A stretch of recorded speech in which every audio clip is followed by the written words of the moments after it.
Donald Trump की हवा निकली हुई है। यह मैंने आपको 24 घंटे पहले बता दिया था। हालत ट्रंप की खराब है।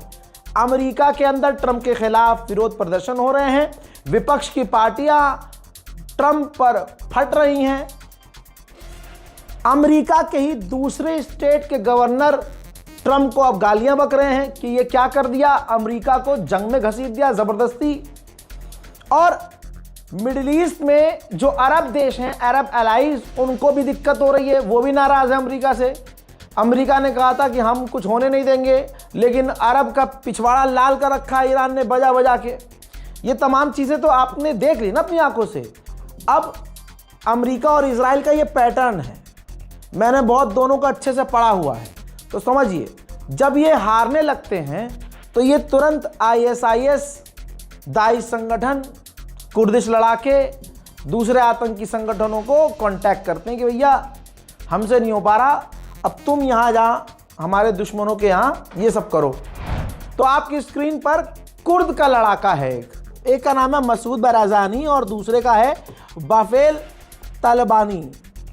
ठीक, तालिबानी नहीं, तालिबानी। दो ये कुर्द के बड़े लड़ाके हैं जिनके पास अच्छी खासी लड़ाकुओं की फौज है। इराक के लड़ाके हैं ये। इनसे डोनाल्ड ट्रंप ने मदद मांगी है।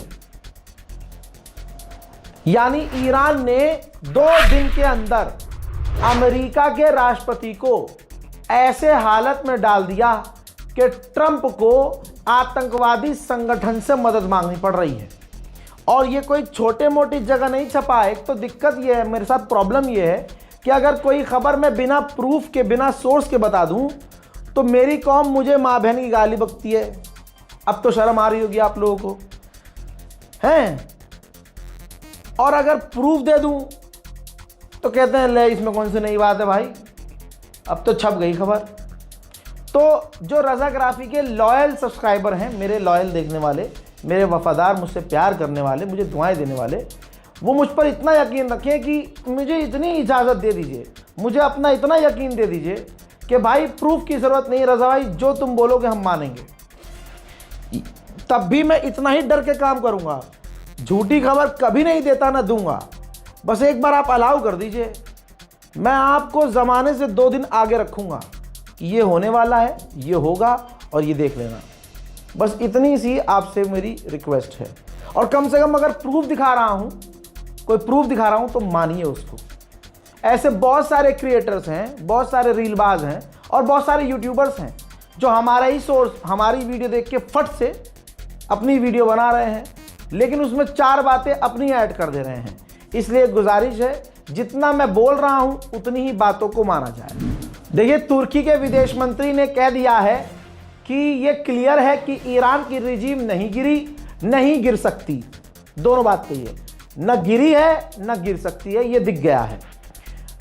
अब तुर्की के विदेश मंत्री ने यह भी कहा, बहुत सारी चीजें नजर आ रही हैं जिसमें हम देख रहे हैं कि अरब देश रिटेलिएट कर रहे हैं। बड़ी बात है, अरब देश रिटेलिएट मतलब अरब देश ईरान पर पलटवार कर रहे हैं। और तुर्की के विदेश मंत्री ने कहा कि वो हम देख रहे हैं और हमें पता है कि कई सारे देश पलटकर जवाबी कार्रवाई कर रहे हैं, लेकिन वो चालाक इतने हैं कि ऐलान नहीं कर रहे हैं कि हम ईरान पर जवाबी कार्रवाई या पलटवार कर रहे हैं। तो आप समझ सकते हैं, ईरान अकेला एक तरह से पूरी दुनिया से लड़ रहा है।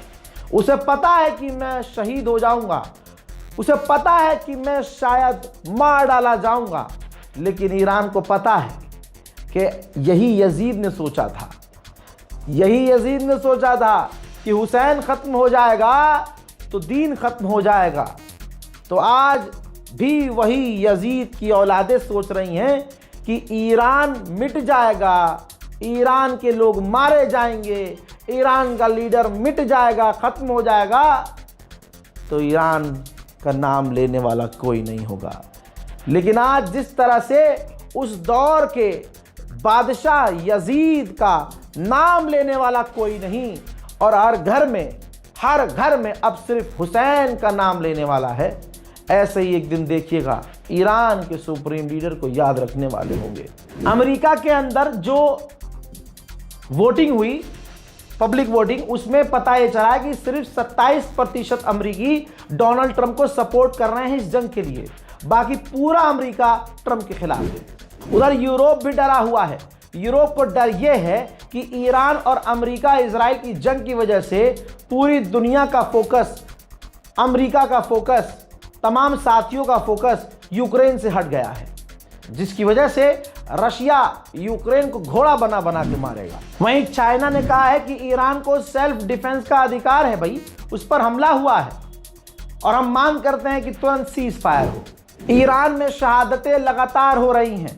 मौत, ईरान में मौत का आंकड़ा भी आपको बता देता हूं। ईरान में 787 शहादतें हो चुकी हैं और 2000 से ज़्यादा लोग घायल हैं। अल्लाह अकबर। दोस्तों, उधर स्ट्रेट ऑफ हुर्मुज में ईरान के हमलों की वजह से तमाम समीकरण बदल चुके हैं। ब्रिटेन में 95% गैस के दाम बढ़ गए हैं, सोने के दाम उछल रहे हैं, तेल के दाम बढ़ रहे हैं। ईरान का दिमाग अगर घूमा तो ये दाम 200% भी बढ़ सकते हैं। दोस्तों, मैंने कल बताया था, बल्कि सुबह बताया था, इंस्टाग्राम पर अपने, मेरे इस इंस्टाग्राम को फॉलो कर लीजिएगा, क्योंकि छोटी छोटी वीडियो मैं वहाँ डाल देता हूँ फटाक से। जो लोग यूट्यूब पर नहीं आ रहे हैं उनके लिए छोटी छोटी जानकारी मैं 24 घंटे में 1-2 वीडियो में यहाँ पोस्ट कर देता हूँ। तो मैंने सुबह बताया था कि सऊदी अरब पर हमला हुआ, एम्बेसी पर हमला हुआ। उसका रिजल्ट ये है कि अब सऊदी अरब के अंदर अमेरिका ने अपनी एम्बेसी में तमाम सर्विसेज को बंद कर दिया है और अमेरिकी छुपते फिर रहे हैं सऊदी अरब में। वहीं इराक में भी यही हाल है अमेरिका का। अमेरिकी एम्बेसी जो इराक में है, वहां एम्बेसी में काम करने वाले अमेरिकी एम्प्लॉयज से कहा गया है कि जितनी जल्दी हो सके इराक से बाहर निकल जाओ। मोहतरम हजरात, कम से कम ये 35वां ड्रोन है। तस्वीर आपके सामने, अमेरिका का MQ-9 ईरान ने एक बार फिर से मार गिराया है। कौन कह रहा है कि ईरान की मिसाइलें इजराइल में नहीं गिरी? जरा इस मंजर को देख लीजिए। ये मंजर इजराइल क़यामत तक याद रखेगा। जब ईरान की खैबर मिसाइल इजराइल की ज़मीन से टकराई तो कम से कम 21 फुट गहरा गड्ढा बताया जा रहा हुआ है और रेडियस काफ़ी ज़्यादा है। अमेरिका और इजराइल के एयर डिफेंस सिस्टम इजराइल और मिडिल ईस्ट में फेल होते हुए नजर आए हैं।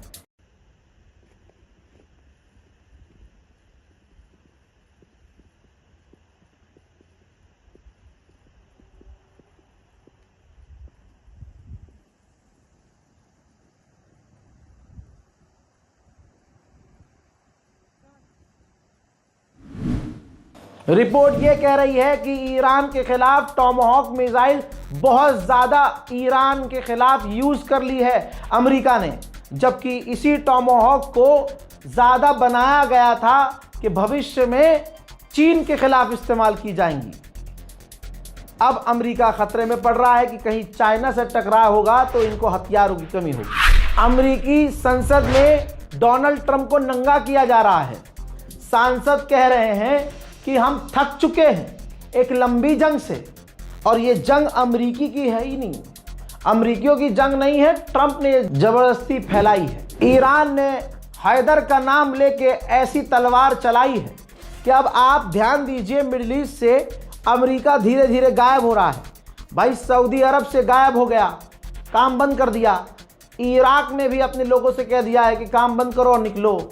कुवैत के अंदर भी, आगे सुन लीजिए, अब कुवैत के अंदर भी अमेरिका ने अपनी एम्बेसी और अपने तमाम कामों को बंद कर दिया है और वहां काम करने वाले अमेरिकी ऑफिशियल्स भाग रहे हैं। तस्वीर देखिए, ये वीडियो जारी किया गया है।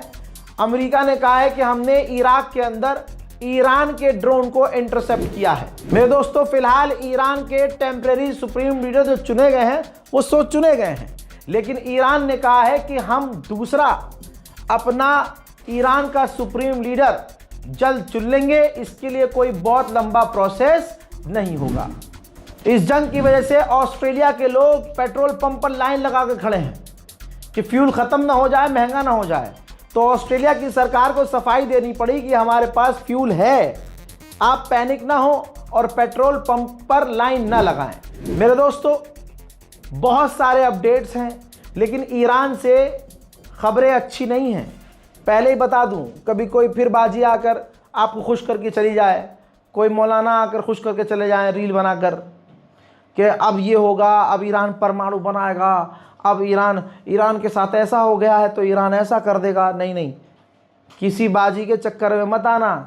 बाजी को बोलो बाजी रील में खुश मत कीजिए, असल में जो हुआ है वो उतना बताइए। ये नहीं कि ईरान अब ये करेगा, भविष्यवाणी मत करो, इससे दिक्कत हो जाती है, आवाम परेशान होती है, गलतफहमी की शिकार हो जाती है कौम। हमारी कौम वैसी इस वक्त बहुत सेंसिटिव है। मोहतरम हजरात, और भी जानकारी आ रही है। फिलहाल के लिए इस रिपोर्ट में इतना ही। इंतज़ार कीजिए मेरे और अपडेट का। तब तक के लिए जय हिंद।